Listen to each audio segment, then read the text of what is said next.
Shabbat Shalom, everyone. Shabbat Shalom. The Ramban, a 13th century Spanish Jewish philosopher, once said, "The seventh day, Shabbat, is a hint of the world to come, which will be completely Shabbat." Like many rabbis in our tradition, the Ramban believed that during the 25 hours of Shabbat, we experience something akin to Olam Haba, a messianic time, a return to the perfection of the Garden of Eden. And yet, even as the sun goes down, even as we light our Shabbat candles and sing the Kiddush over our wine, I don't think any of us really believe that we will enter a different realm. We are bereft. We are heartbroken. How could we simply leave that behind as Shabbat begins? As we enter Shabbat this evening, we carry the heavy, heavy pain of this week. The pain of the coffins of Oded, Ariel, and Kafir, and the pain of just 12 hours ago wondering where Shiri is and hoping that she is back in Israel with her children. The pain of knowing that it was too late for them, and it was too late for so many others. As Jews, we are holding so much at this tumultuous moment. Our hearts are very much in Israel with those who have lost loved ones, those who have firsthand exposure to this grief that we're all feeling, and this complete lack of dignity for human lives. And our heavy hearts are also here in the United States, where the question of dignity is also, sadly, up for discussion and debate. Even if we cannot enter the world to come over the next 25 hours, it is our responsibility as Jews to use this time of Shabbat to imagine what a better world could look like. If this week has taught us anything, it has taught us that life is precious and that we must do whatever we can as Jews and as human beings to bring dignity to human beings while they are alive. And it is in this spirit, in the spirit of imagining a better and more dignified future for all people, that we observe Reproductive Rights Shabbat tonight. The National Council of Jewish Women holds Reproductive Rights Shabbat every year on Parshat Mishpatim, the Torah portion that we'll read tomorrow, which undergirds Judaism's approach to reproductive health and abortion. Hi, sweetie. In the words of the National Council of Jewish Women, NCJW, Repro Shabbat is an invitation to Jewishly imagine a world where everyone has greater access to reproductive health care, including abortion access and full body autonomy.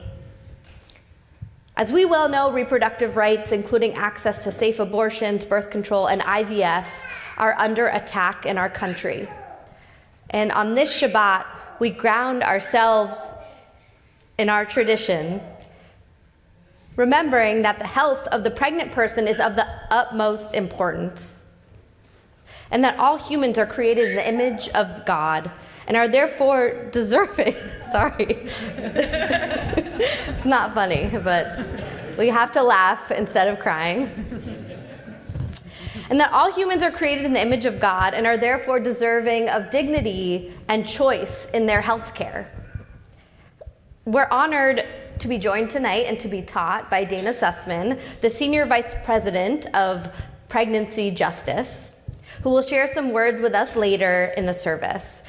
And Dana is actually a very popular speaker tonight. She'll be speaking at her mom's congregation via Zoom a little bit later after our service, and then traveling to Brooklyn to speak at Congregation Beth Elohim later this evening. So we are very blessed to have you here with us, Dana.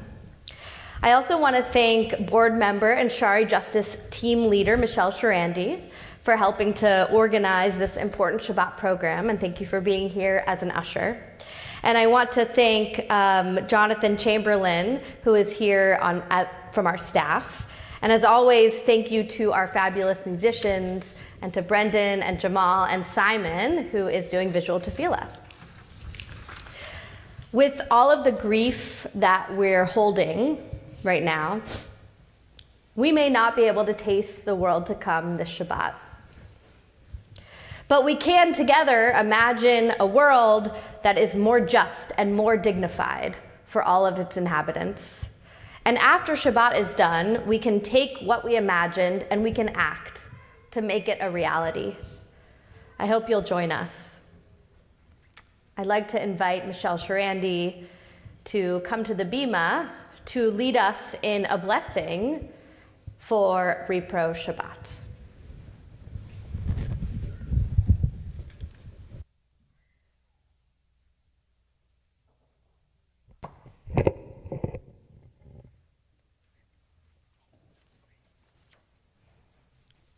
God of our ancestors, we affirm that you have created each of us in your sacred image, endowed with the inherent right to dignity and autonomy. We ask that you guide us towards a caring and loving community and nation that reveres this dignity in each of us. We affirm that reproductive freedom, the sacred right to own the personhood of one's own body, is a fundamental part of the just society for which we strive in your name.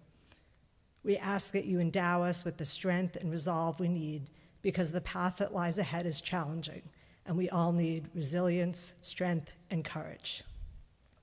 We ask that you protect the most impacted and marginalized among us, because it is they who are most at risk. We do this work in your name, O God, because we are the compassionate, loving creations of a compassionate, loving, and just God. It is holy, sacred work.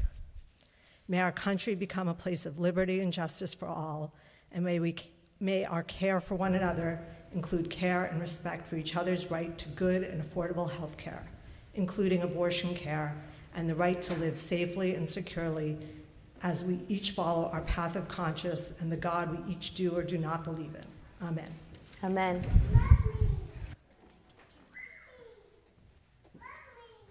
We continue with our blessings for Shabbat. We start with the blessings over the Shabbat candles.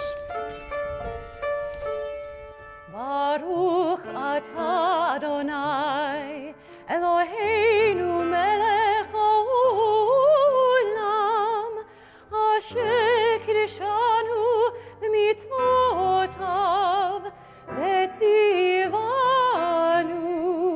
lehadlik ner shel Shabbat.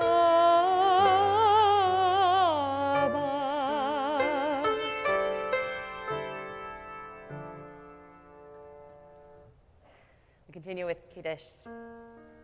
Baruch atah Adonai Eloheinu melech haolam, borei peri hadafen.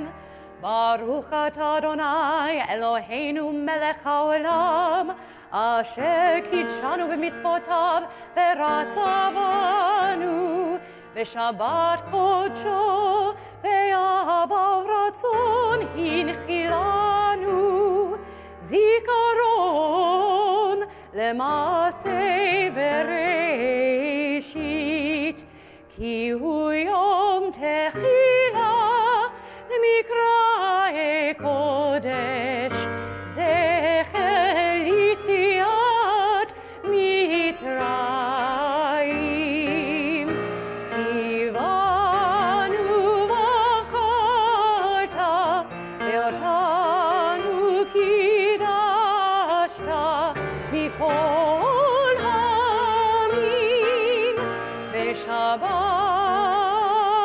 קודשך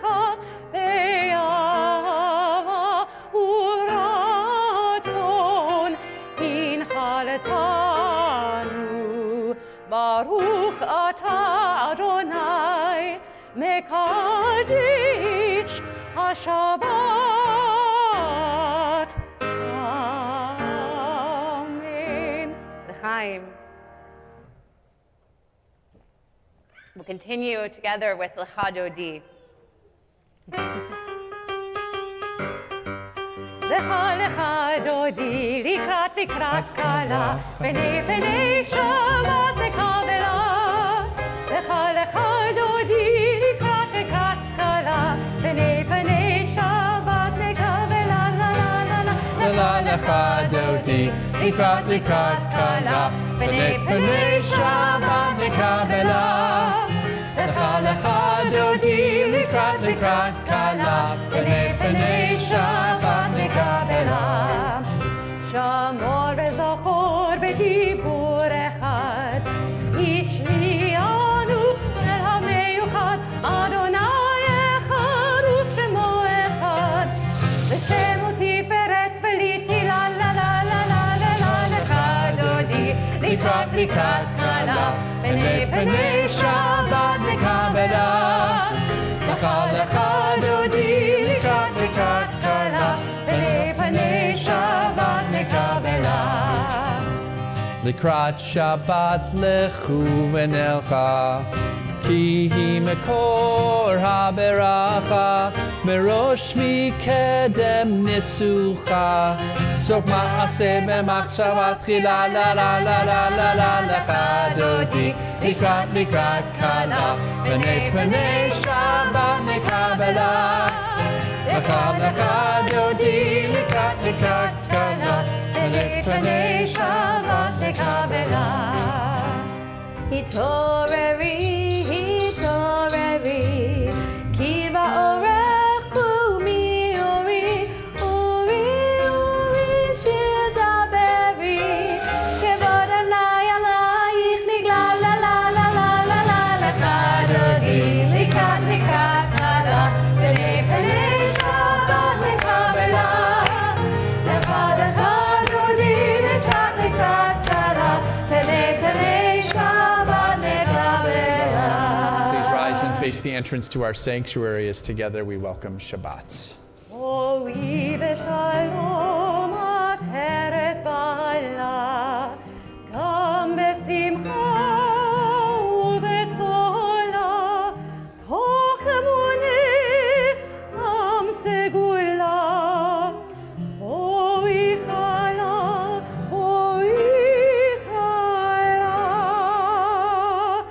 lecha dodi, likrat kala, v'nei penei Shabbat nekabela. Lecha dodi, likrat kala, v'nei penei Shabbat nekabela. La la la la la la. Lecha dodi, likrat kala, v'nei penei Shabbat nekabela. Lecha dodi, likrat kala, v'nei penei Shabbat nekabela. Having welcomed Shabbat together, let's greet one another. There's some new faces in the crowd tonight, which is wonderful. Glad everybody is here. Make someone feel welcome. Wish them Shabbat Shalom. Talk to all the people around you. Welcome them and greet them with the blessings of Shabbat.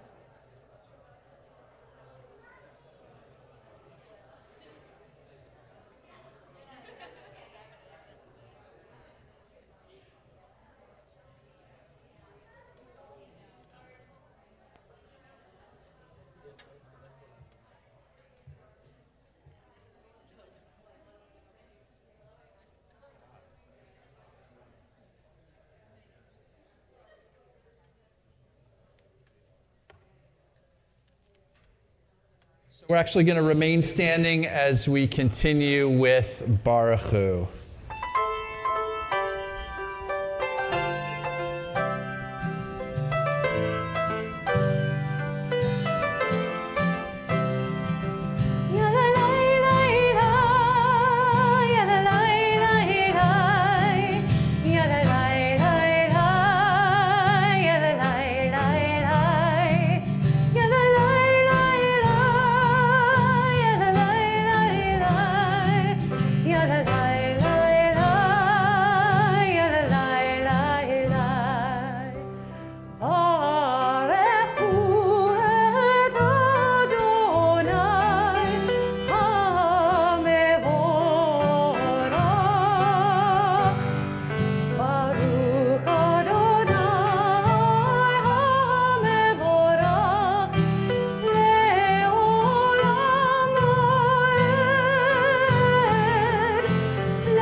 Please be seated.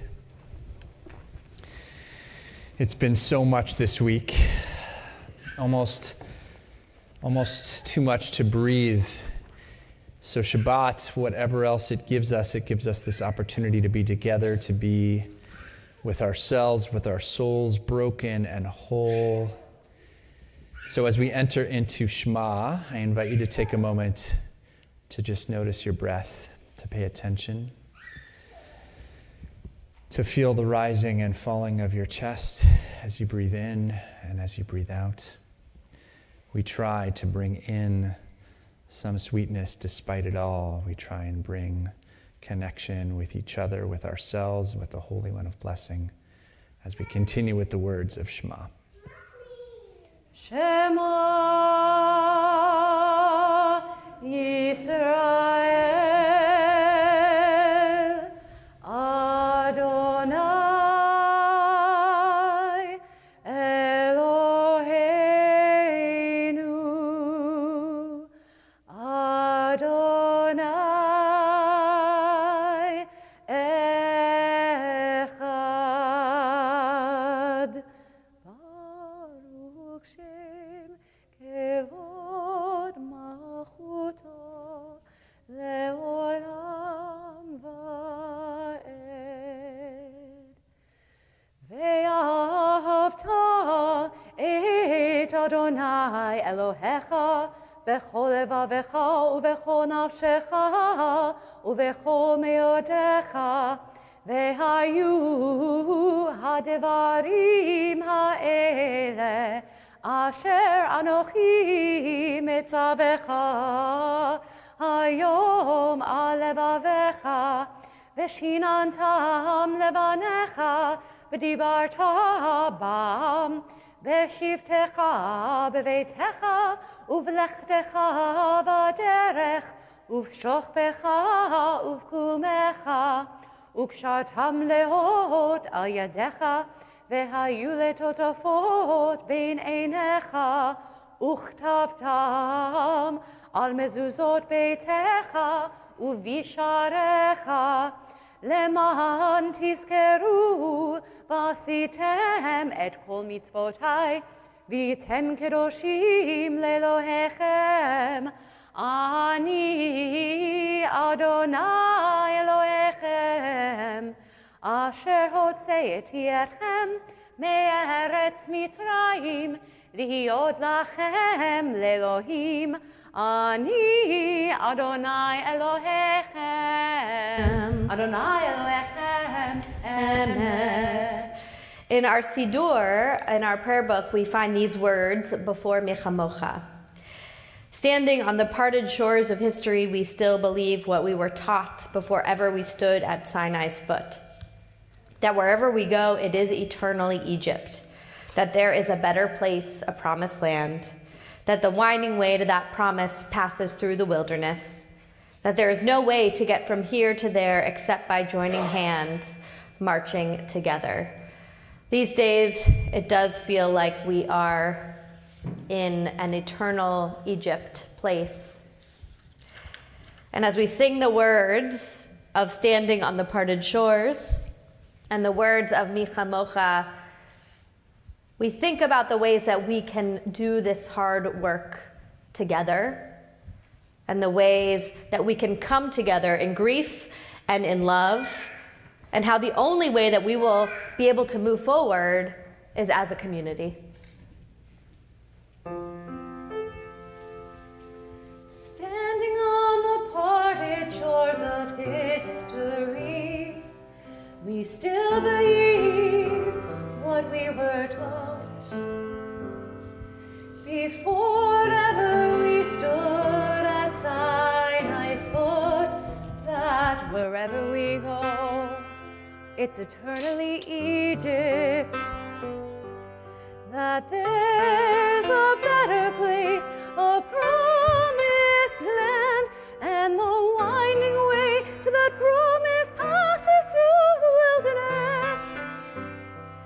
That there's no way to get from here to there except by joining hands and marching together, singing ya la la la la la la la, ya ya la la la,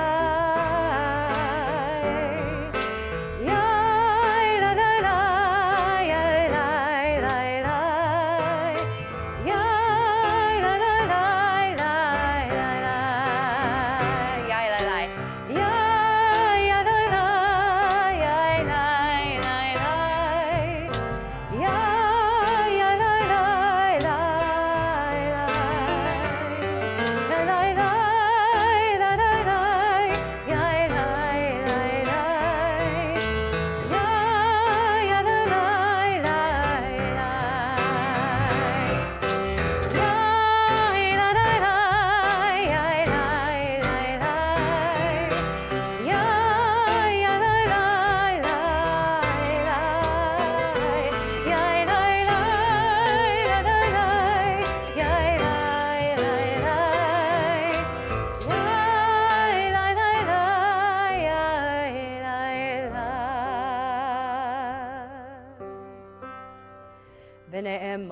Adonai et Yaakov, וגאלו מיד חזק ממנו. ברוך אתה אדוני, גאל ישראל.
השמיים ואת הארץ ושמרו בני ישראל את השבת, לעשות את השבת לדורותם ברית עולם. וביום השביעי שבת וינפש, שבת וינפש, שבת וינפש, ושמרו בני ישראל את השבת, לעשות את השבת לדורותם ברית עולם.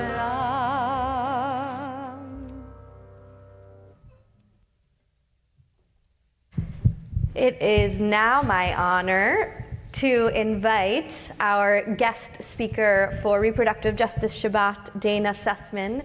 Dana joined her organization Pregnancy Justice in 2021 as Deputy Executive Director and served as acting executive before becoming Senior Vice President.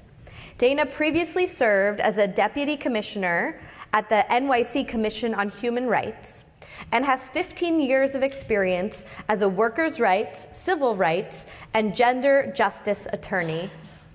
After graduating from Northeastern University School of Law, Dana served as a legal fellow at the Center for Reproductive Rights and clerked for federal magistrate judge James Orenstein in the Eastern District of New York. Dana holds a bachelor's and a master's of public health from Tufts University. And welcome, Dana. Thank you so much for being with us this Shabbat. Thank you. Hi, everyone. Good evening. Thank you so much, Rabbi Rubin and Michelle, for inviting me. I wanted to start with a brief story and thinking about Rabbi Rubin's remarks earlier about how difficult the past several days have been. I'm sorry to say that my talk is also going to be a little bit difficult as well. We're facing a challenging environment, but I will try to offer some opportunities for hope.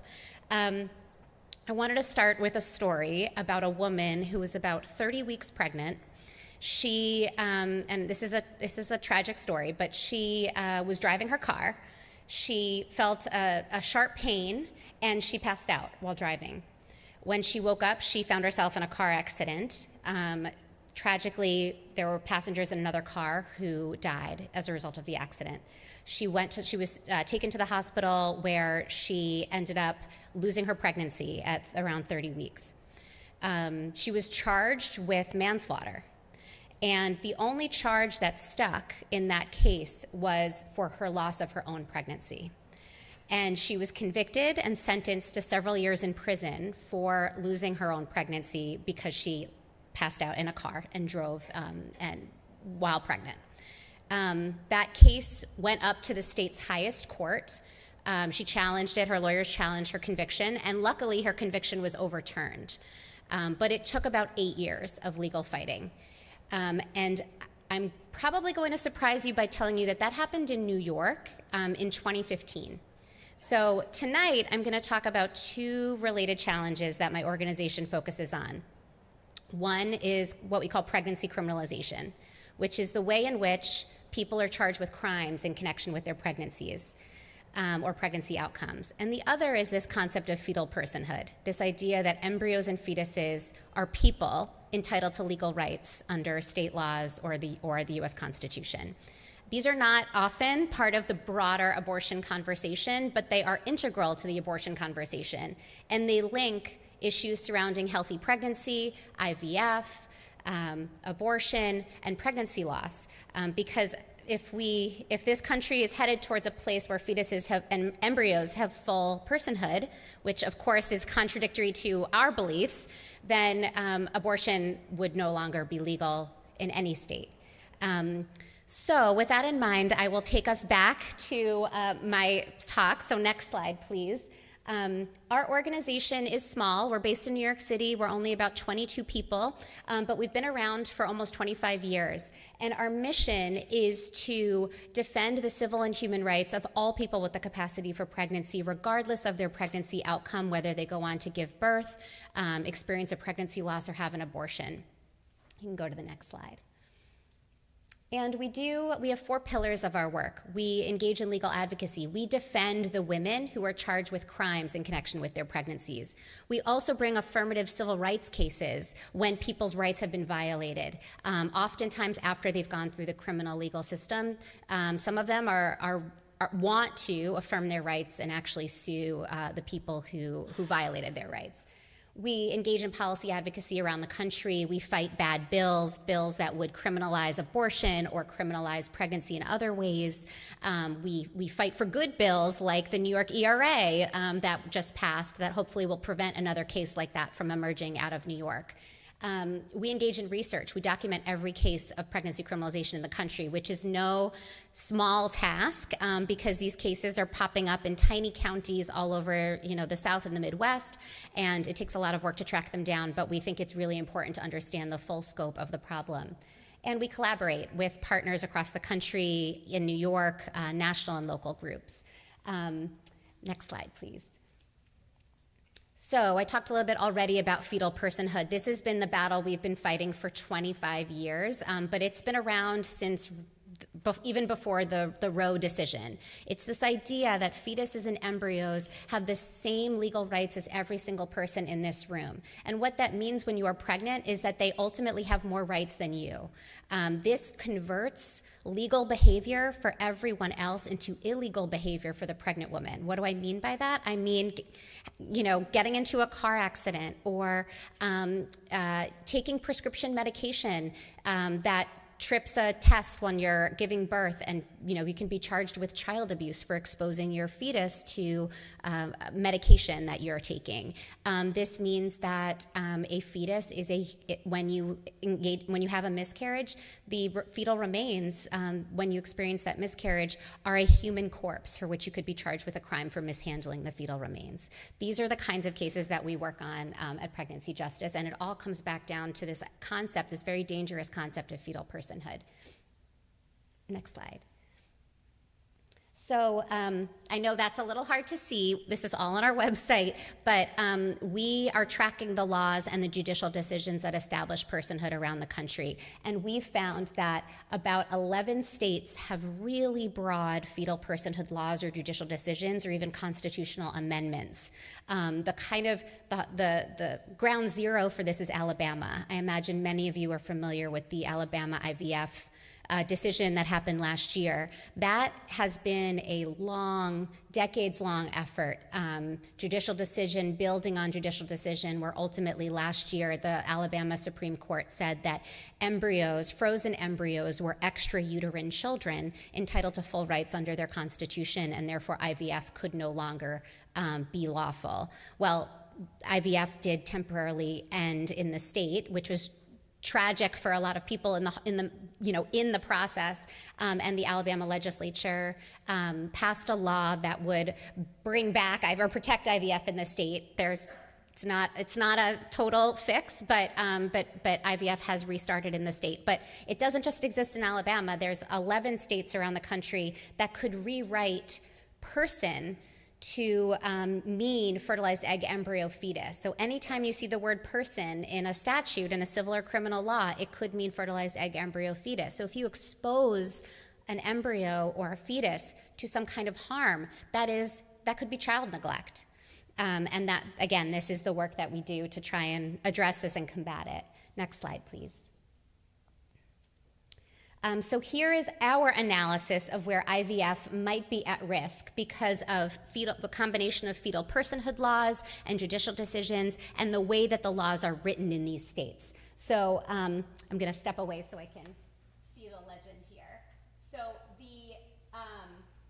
it goes from orange, which is Alabama, which is the place where IVF is most at risk, to the darker blue, which is where it's sort of the second tier, thank you, to the turquoise, which is where there's some risk. Now this means that if there's a legal case that winds its way up to a state Supreme Court in any one of those states, we may see another case like the Alabama case that we saw last year. Again, it's not like a red alarm situation, but these are where we have a constellation of laws that could threaten IVF in any number of these states. Next slide, please. So fetal personhood is hiding in plain sight. We saw it in the executive order. I don't know if people saw a couple weeks ago when President Trump issued an executive order around, quote, gender ideology. He essentially said that there are two sexes, female and male, at conception. That was not, first of all, that's biologically incorrect, but second of all, that was not a coincidence that language was in there. They are laying the foundation for a national either judicial decision or potentially an executive order that talks about personhood from conception. The EMTALA case from last year, which is about pregnant people getting access to emergency care in emergency departments all over the country, there was a lot of discussion by the Supreme Court about who the patient is. The patient is not just, according to some justices, the pregnant woman. The patient is also the fetus. So we see time and again these terrible stories of women, begging for their lives to be saved, but the doctors, because of the laws in their state, are worried that if they do anything while the fetus still has a heartbeat, then they could be prosecuted or they could lose their medical license. These are all this idea that the fetus's rights trump the rights of the pregnant woman to survive or to not have, organ failure or other horrific medical complications.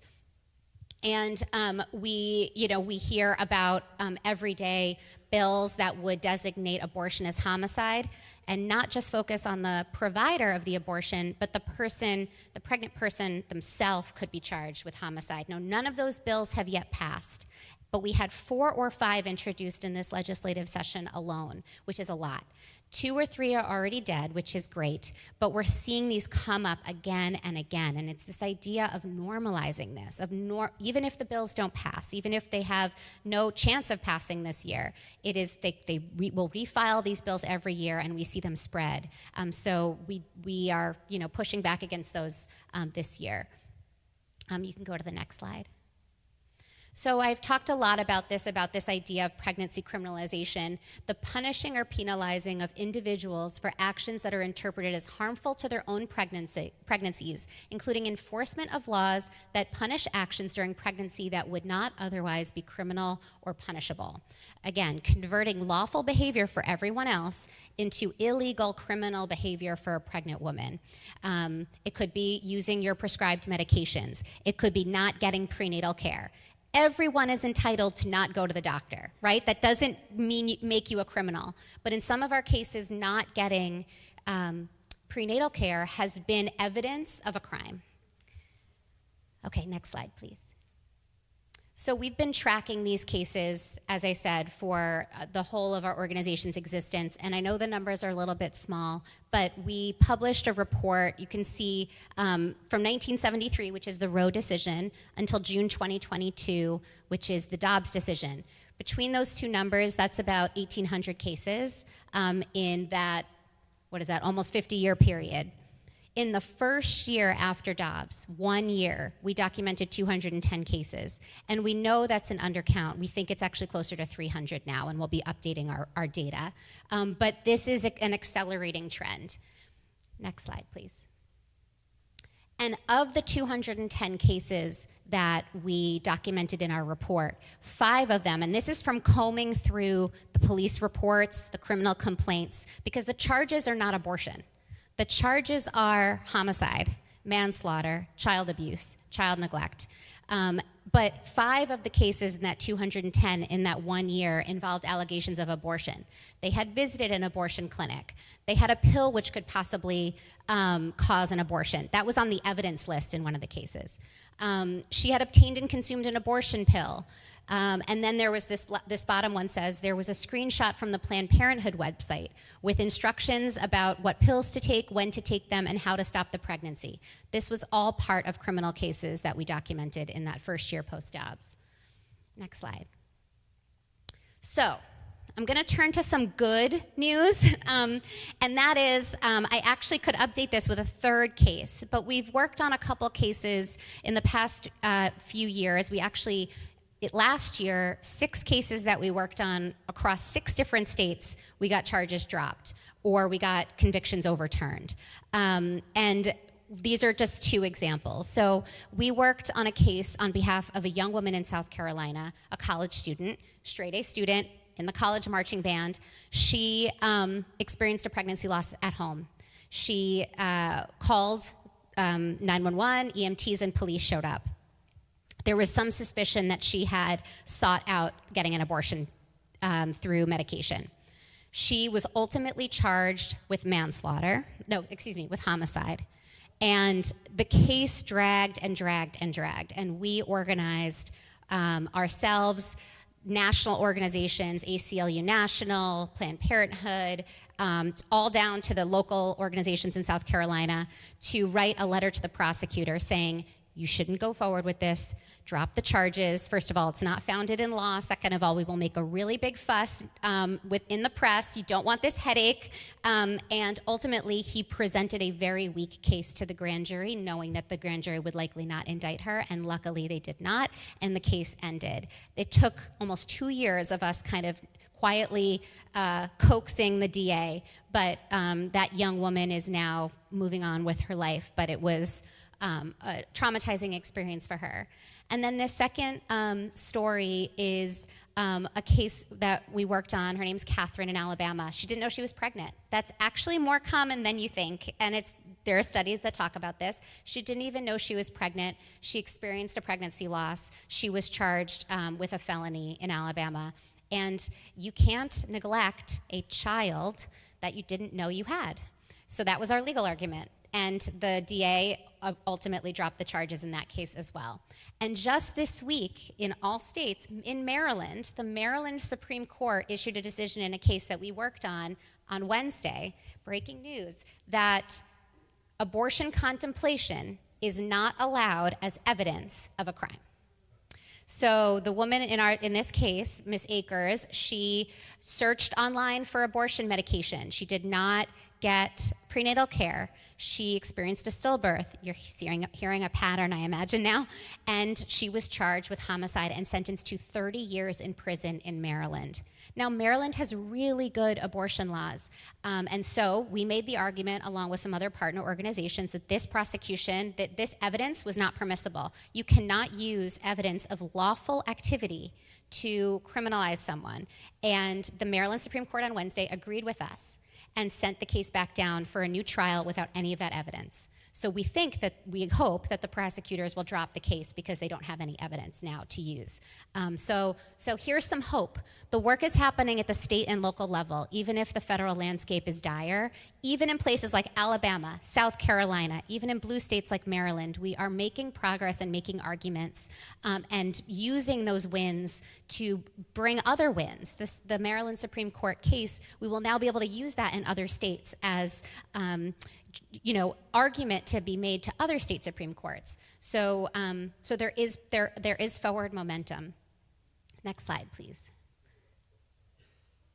So I imagine I'm going to get this question, so I'm going to try and answer it before I get asked it, which is, what about religious freedom, right? Like, we don't believe that embryos and fetuses are people with constitutional and statutory rights, so how could this possibly be happening? Well, the unfortunate truth is that religious freedom arguments are much more likely to be successful when it's the Christian right bringing them than other, quote, minority religions. And the Christian right has radically expanded the idea of sort of getting exceptions to complying with laws. And that could be a pharmacist refusing to write a prescription, fulfill a prescription for birth control or for the abortion pill, or doctors from providing abortions. It's very rarely been successful in arguing that the Jewish religion or that this statute violates my religion and my beliefs. However, there's a really exciting case in Indiana right now, and it could be a real game changer. So the Indiana Middle Court, not the highest court in the state, but the Middle Court, just late last year, issued a decision saying that on behalf of Jewish Hoosiers for Choice, like a very cute name for, which I appreciated, but that essentially what they call religiously motivated abortions cannot be banned under Indiana's complete abortion ban. So it doesn't mean that the law can be completely struck down on this basis, but if you are a Jewish person or a Unitarian or someone who believes that I need to get this abortion because I need to preserve my life, my mental health, under this decision, you can get that abortion. And that's one of the first decisions of its kind. Now it's going up to the Indiana Supreme Court, so we will see what happens. But a lot of scholars and experts in the religious freedom area are really sort of thrilled that this has progressed in the way that it has. There have been other challenges. There was a group of women in Kentucky, a group of Jewish women in Kentucky that who all underwent IVF and had frozen embryos in the state that challenged their complete abortion ban. That lawsuit unfortunately was not successful, but there continue to be them, and I think they're important for symbolic reasons, even if we know they're not going to succeed necessarily, because it's important for us and for other minority religions to offer a different narrative, right? That the Christian right narrative is the only one right now, or the dominant one. And if we can, and one of the major points of pride for me is that my religion dictates that a person is a person once they are born. So I think that is my last slide, and I'm happy to answer questions. Thank you so much, Dana. This was so fascinating, and the work you are doing is so important, and we're so appreciative for you being here. We have time for a couple of questions before Dana is going to run to do her next Repro Shabbat talk. So I'm actually going to, could I use that mic? Yes. Does anyone have a question that they would like to ask Dana? I see, yes, Jolie. Going to come to you. Could you expand a little? Thank you. It was a great talk. Can you expand a little on the threats to IVF? Does it have to do with the disposal of unused embryos, or the fact that so many women that get IVF have miscarried, or they don't have successful outcomes from IVF? What are their main threats? Yeah, no, that's a great question. So the threat, I mean, there's a cognitive dissonance, right, between this idea, that people can be so pro-IVF, but then also be completely for fetal personhood, because the concept is that these embryos are not people, right, and they can be frozen or they can be discarded. So it's really about the way in which IVF is practiced these days, which is that there are the best way to do it is the least onerous financially, medically, physically, is to produce a lot of embryos at once and then freeze most of them, and then ultimately, if there are embryos that are not used, to discard them. And that's the real issue primarily for people, is that the disposal of embryos. And there is some discussion around ethical IVF, which is a trap. We should not be falling for it, but it is, I think, the right's response to the fact that IVF is exceedingly popular. The idea that people could lose their right to IVF is like 90% of Americans do not like that. So the way that I think that the Christian right is reshaping the debate is to say, we don't want to ban IVF, we just want it to be ethical, meaning that only one embryo can be created at a time, and every embryo must be transferred, must be sort of, a pregnancy must be attempted. Now, as someone who has two children through IVF, I can tell you, and I know there are probably others here too, that would have drawn out the process for so long and had been so onerous that it would have been probably out of reach for me and for many others. So that is the idea that these are all full humans, and you cannot discard them and you cannot preserve them. Thank you so much. Carol, yes, I see your hand, and that's going to be our last question. What is the state of things now in New York State? Yeah. So things are good in New York State. We passed, the shining light of November was that we passed the New York ERA, which is a really big deal. And we really fought and organized to include pregnancy and pregnancy outcomes in the New York ERA for the exact reason why I started the talk, which is no one should face unequal treatment because of their pregnancy or pregnancy outcomes. So we have, and to have it in our Constitution versus a law is really powerful, because it means that if we get, if the Senate or the Assembly or the governorship changes, it's very hard to undo. The hard reality is that if we face a federal administration that will use this old law from the 1800s called the Comstock Act to try and go after the mailing of pills or the mailing of medical instruments through the U.S. Postal Service or through a common carrier like UPS, that means that access to abortion could be threatened in every state. So, and you might have been following the story of the New York doctor who is facing charges in Louisiana. Now, we have a terrific law called the New York Shield Law, which protects her in New York, and Governor Hochul and the Attorney General have all been very vocal about protecting this doctor. But it's going to be a real test about the strength of the New York Shield Law. And there's a real open question. These laws are brand new. They were kind of concocted post-Dobbs, and we don't know what courts will say about, sort of states refusing to cooperate. But for now, we are very lucky to live where we live. And if I could make one plug, it would be to support organizations like the New York Abortion Access Fund and other funds. I think there's some information out back. The Red Tent Fund, which is a new sort of Jewish led and through Jewish values abortion fund, because people are traveling from Florida. They're traveling from Georgia to New York. We are a safe haven for people now. And these funds not only support New Yorkers who can't afford abortion care, they support anyone coming to New York. They are spending millions of dollars every year helping people get to New York. There's also an organization called the Bridget Alliance that helps people travel, pay for the cost of travel and accommodations to get here. So we are doing the work while we can, and then we will fight it out as much as we can in court if we face a different environment under this administration. Thank you so much, Dana. Thank you so much for being here.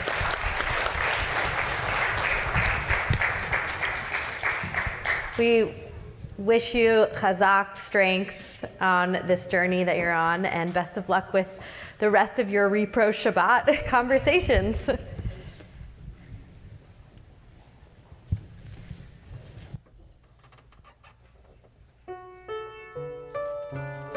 Song by Carrie Newcomer asks us to think about, not now, when will the work get done?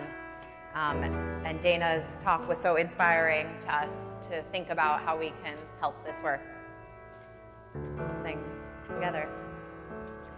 If not now, tell me when. If not now, tell me when.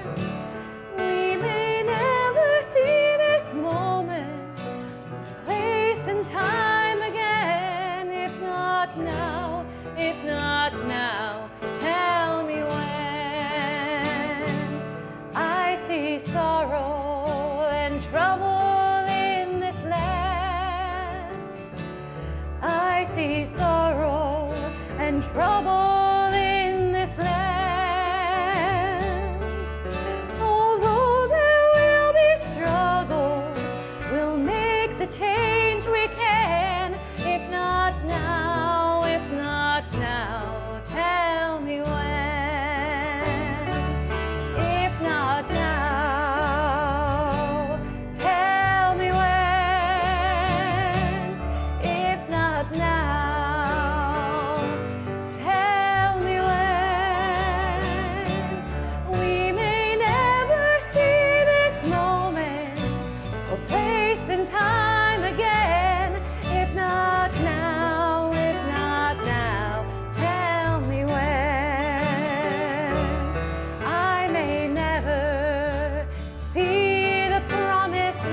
Now for tefillah.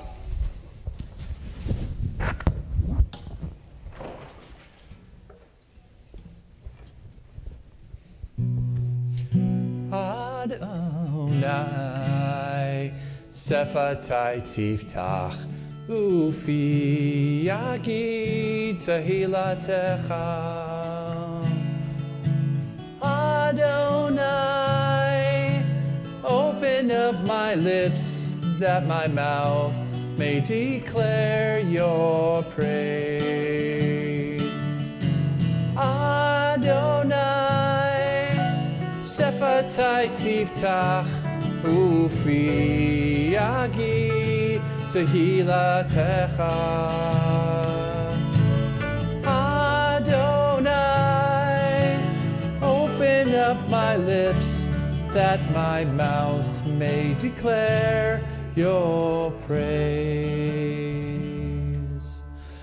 Baruch atah Adonai Eloheinu v'Elohei avotenu v'imotenu Elohei Abraham Elohei Yitzchak v'Elohei Yaakov Elohei Sarah Elohei Rivka Elohei Rachel Elohei Leah Ha'el Hagadol Hagibor v'Hanora El Elyon Gomel Chasadim Tovim Bekonei Hakol Bezocher Chaste Avot Ve'imachot U'Bigula Lifnei B'neihem Amad Shema Be'ahava Lechazer U'Moshia U'Magen Baruch atah Adonai Magen Abraham Bezrat Sarah Atah Gibor Leolam Adonai Mechaye Hakol Atah Rav Lehoshia Mashiv Haruach Umorid Hagashem Mechalkel Chaim Bechesed Mechaye Akol Berachamim Rabim Somech Noflim Berofech Olim Umatir Asurim Umerkaye Emunato Lishanei Afar Ichamocha Bal Gevuro Umidamelach Melech Memit Umechaye Umatzmiach Yeshua V'ne'emanata lehachayot hakol Baruch atah Adonai Mechaye akol Atah kadosh v'shimcha kadosh Ukdoshim b'chol yom yahalalucha selah Baruch atah Adonai Ha'el HaKadosh. Please be seated. We'll take a few moments for silent prayer and silent reflection.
Legion ibi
this moment in our service, we think of those in our circle of family and friends that we're concerned about, we are praying for healing, healing of body, healing of spirit.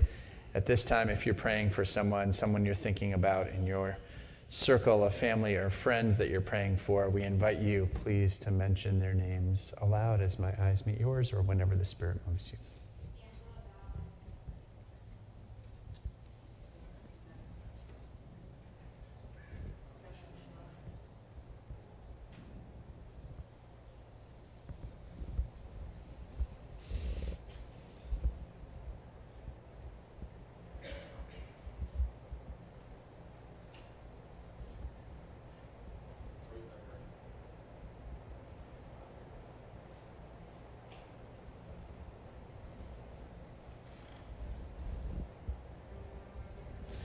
We pray for them all. We pray for healing, for those for whom healing is possible, and strength for all of them to face whatever comes as we offer this prayer for healing together.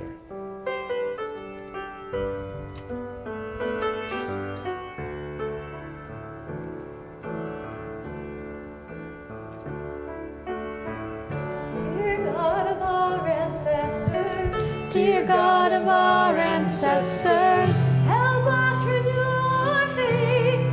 help us renew our faith. Grant us a perfect healing. Grant us a perfect healing. Bring peace to all our days. Bring peace to all our days.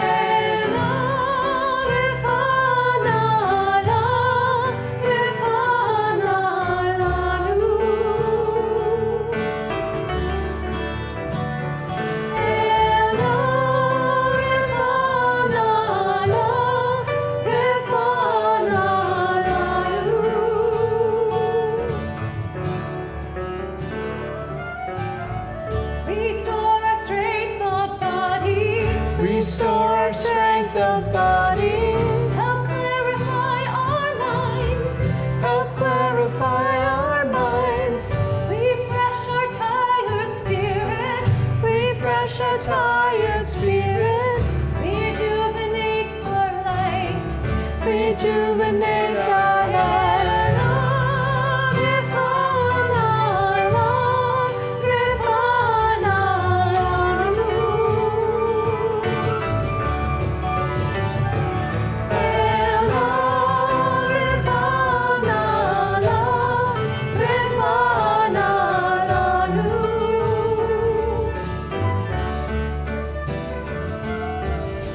Thank you for all these blessings.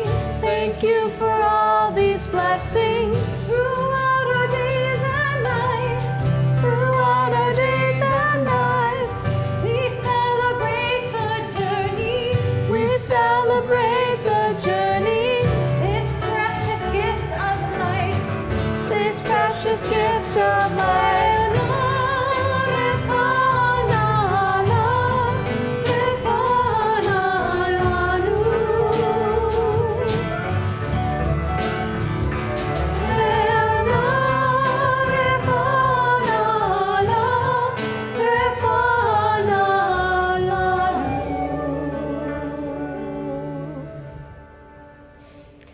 As Rabbi Mosbacher said near the beginning of the service, we have a lot of new faces in our kahal tonight, in our congregation. If you are here for the first or the second time, would you mind raising your hand so we can greet you? Wonderful. Welcome, welcome, welcome, welcome, welcome. So everyone who is not here for the first or second time, please make all of our new friends feel welcome. Thank you so much for joining us, and we hope you'll come back and celebrate many more Shabbatot at Temple Shari Tefillah. And if you have any questions about the congregation, feel free to ask your neighbors around you or to ask any of us or Jonathan Chamberlain, who is here from our staff. Jewish tradition tells us, "Uvachartach bechayim," to choose life. And as we've said many times, this has been a really challenging time for our people. And we know there is a lot of work to be done in our country as well. And we also want to acknowledge the things that buoy us, the things that sustain us, the things that give us life so that we can keep putting one foot in front of the other. So it would be a great privilege if anyone has something they're celebrating, a simcha, something that we can all celebrate with you. Is anyone celebrating something joyful, a birthday or yes, Larry? A wedding anniversary, Mazal Tov. Excellent, amazing. Thank you so much for sharing. Anyone else celebrating something?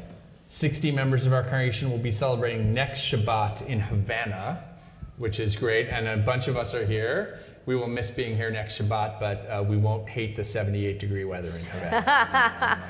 And we're only, those of us who are not going are only a little bit jealous. I know, I understand. Well, as always, feel free to please continue to bring your smachot, your happy things to us. We want to rejoice in them with you. Absolutely. Wait, is there a hand back there? Yeah, what do you got? Lucas. Lucas, yeah, I didn't see you. I just moved. Congratulations. Oh, that is a big deal for you guys. Lucas, I understand you're in charge of unpacking all of the boxes, so well done. Thank you for doing that. Your mother says thank you. We appreciate that. Joy and pain all together as our hearts are heavy for the Bibas family and the Lifshitz family whose loved ones came home yesterday not as they would have wanted.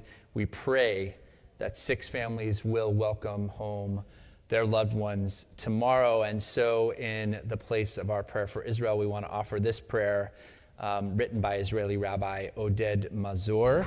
I think it's going to be on the screen, maybe? Yeah, you can read it with me, please. In the days when each hour collides with the next, we have no choice but to cry and to laugh with the same eyes, to mourn and to dance at the same time. And the long arc of history is compressed into one day and 1 hour. We ask for the strength to contain the intensity of our bursting hearts, to rejoice with those who will be able to embrace today, to enfold all of those leaning into their longing, souls trembling, to hold on to hope without letting go, and to leave some quiet space for a silent scream. Please grant us the room to shatter into pieces and the spirit to be rebuilt anew. And we say together, Amen.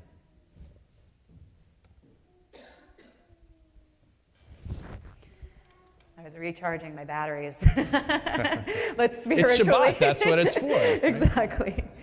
We'll spiritually do the same. Who knew that Brendan was the secret to Shabbat and recharging our batteries? Thank you, Brendan. We appreciate Brendan, everyone that. see Brendan for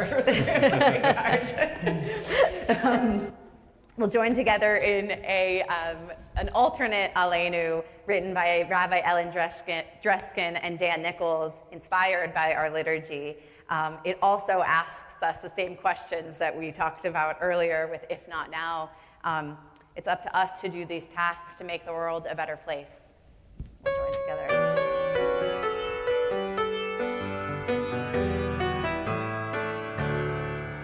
It's up to us. It's up to us to call ourselves to task, to sing what's good and true, to bring about redemption. It's what we were freed to do. For what's the point of being here if we're not moved to change our ways? Aleinu leshabeach. It's time to live our praise. We are carrying the stories of the ones who came before. What stories will be told of us when we are here no more? We commit ourselves to action. It brings meaning to our days. Aleinu leshabeach. It's time to live our praise. It's up to us to own the vision. We are an answer to a call. It's up to us to live the words we speak for the benefit of all. It's up to us to bow down deeply.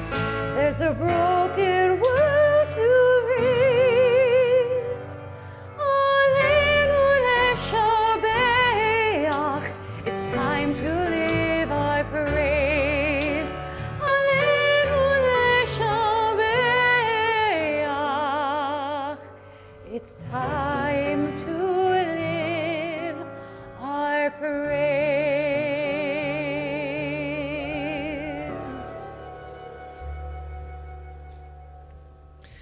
At this moment in our service, we think of people we love who have died. As always, we read a list of names of people who've died recently and in years past. And if you hear the names of someone you loved, we invite you to stand in your place. Additionally, if you're so moved, we invite you or your family to come forward to take one stone from this small bowl and place it in a larger memory bowl, symbolizing the memory of the person you loved is still with you. We add stones each week as we add our memories to the memories of our fellow congregants. After we read the list of names we know about, we will invite anyone who is remembering someone they loved who has died to mention that person's name aloud, and also come forward if you wish to place a stone in our memory bowl. Rabbi Reuben will start us off by placing a stone in the larger bowl for those who have no one left to say Kaddish for them. We are not alone in our memory today. New York State landmarks are illuminated in orange tonight in honor of and in memory of Ariel and Kfir Bibas, including One World Trade and many other locations. Our hearts extend 6,000 miles tonight to the Bibas and Lifshitz families as they remember their loved ones, Kfir and Ariel and Oded.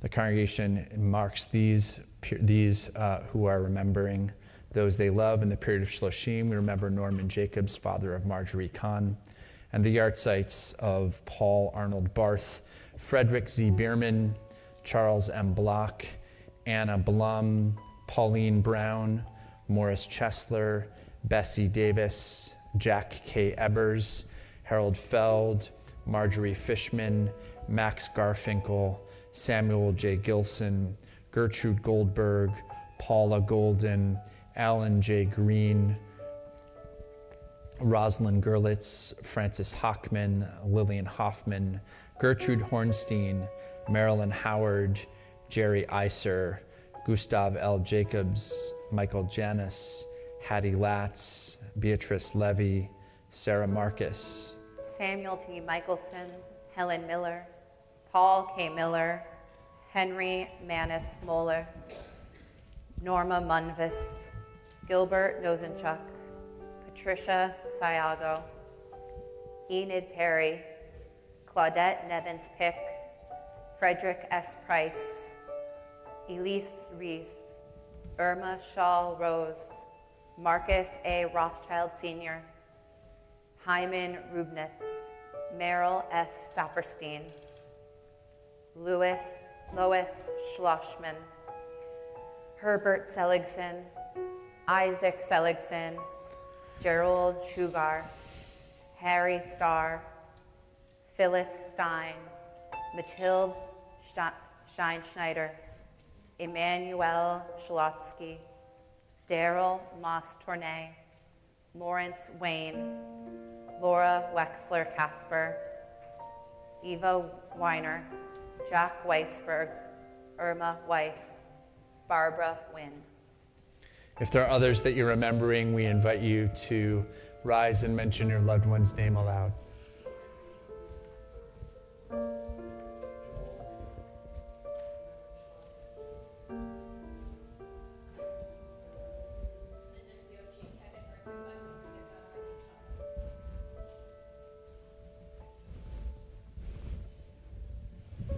Zichronam livracha. In their memories, we rise together as a community for Kaddish. Yitgadal v'yitgadash shemei Rabbah be'alma divra chirutei v'yamlich malchutei b'chayechon v'yomechon v'chayei dechol beit Yisrael b'agalat v'zman kari v'imru amen. Yehi shmei Rabbah mevarach le'alam u'lalmei almaya Yitbarach, v'yishtabach, v'yitpa'ar, v'yitromam, v'yitnaseh, v'yitadar, v'yitaleh, v'yitalal, shemei dekudsha brichu, le'ela min kol birchata b'shirata, tushbachata b'nechemata, adamiran be'alma, v'imru, amen. Yehi shlama rabba min shemaya, v'chayim, aleinu ve'al kol Yisrael, v'imru, amen. Oseh shalom b'mromav, hu ya'aseh shalom aleinu ve'al kol Yisrael ve'al kol yoshvei tevel v'imru. Amen. You may be seated.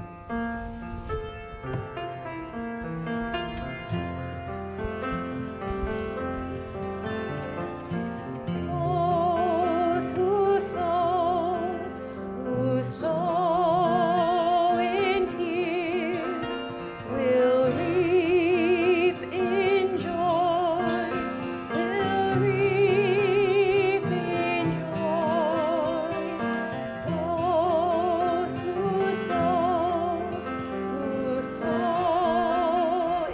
in tears, we'll reap in joy. Those who sow in tears, will reap in joy, will reap in joy. Those who sow in tears, will reap in joy.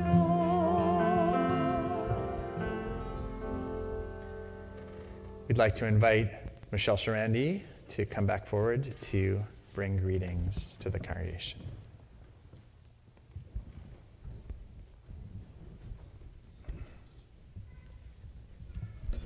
Shabbat Shalom. Shabbat So my task as the board member here is to highlight a few of the events going on at the temple. And that is not an easy task because there are really a lot of events going on. This Sunday, I hope you can join Rabbi Mosbacher for a rally to bring home the hostages. The rally is in Central Park, but you can meet Rabbi Mosbacher here at the temple at 11 to travel to the park together. Next Sunday at noon, we'll be making sandwiches for New Yorkers in need. And then on Friday night, March 7th, or Saturday afternoon, March 8th, you can participate in Shari Shabbat together at home. This is a chance to gather at members' homes to celebrate Shabbat. It's a great opportunity to meet new members and to enjoy a fun, festive meal. There are also a lot of different events to celebrate Purim. There's the Purim Spiel, which is on Sunday, March 9th at 10:30. That is followed by a carnival for kids at 11:30. And if you have a tot, you can attend the Purim Playing Carnival at 4. There's also the adult Megillah reading on Thursday, March 13th at 7 p.m. The list goes on, but I know you probably have dinner reservations or want your piece of challah, so I will stop and just encourage you to check the weekly for more information about the events I mentioned and lots of other events. Shabbat Shalom. Thanks, Michelle. Indeed, a lot going on. There are about 100 people signed up for Shabbat in Homes, which is great, except there's more room. So please do join us. Thanks to Rabbi Rubin and to Michelle for arranging our speaker tonight, and thanks to our justice team for all the work you do all the time. And thanks to Dana Sussman for sharing her story and her gifts and her hard work with us. Minyan and Torah study tomorrow will be led by Rabbi Rubin and visiting HUC rabbinical student Yael Schweid. That's at 10:15, followed by Torah study. We hope that you'll join. There's a Women's Rosh Chodesh circle on March 2nd at 10 o'clock. Lots going on, so please join and tell friends and all of our guests who are here. We hope that you'll join us for these events as well. So I think we're ready to close. A joy, as always, to sing with and listen to Emily. Thanks for being with us tonight, as always.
This world from love.